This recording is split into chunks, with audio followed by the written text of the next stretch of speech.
Hey guys, Jim here. Let's quickly go over what's some good advice and what's some bad advice. Let's start with the bad advice. Let's say you have a friend or colleague who goes and takes the same registry that you're about to take. They come out of the testing center saying, wow, I got a ton of questions on thoracic outlet syndrome, or I got a ton of questions on frame rate. So I bet if you just study that, you'll be good to go. Because I got at least 20 or 30 questions on it.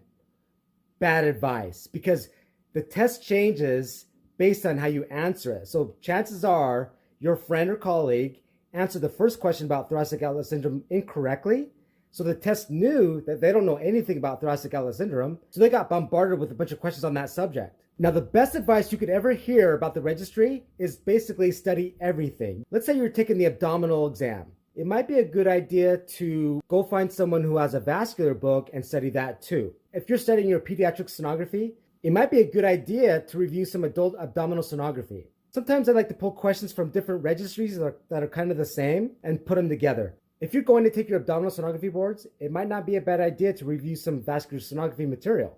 If you're planning to take your OBGYN sonography boards, it might not be a bad idea to review some fetal echocardiography stuff. They like to add and mesh questions from other registries that are really similar into one.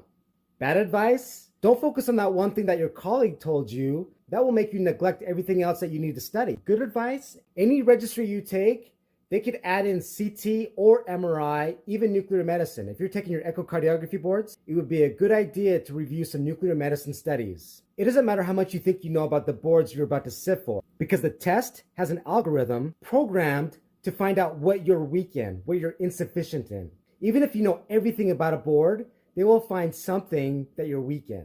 Make sure you have a broad range of everything that you're studying. Don't just focus on the one thing that your colleague told you.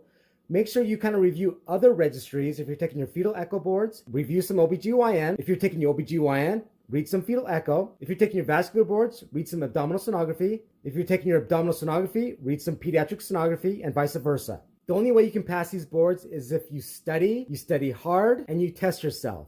The trick is when you're taking a mock exam, you want to really review the stuff you're getting wrong so that when you come back, you're going to fully understand the question.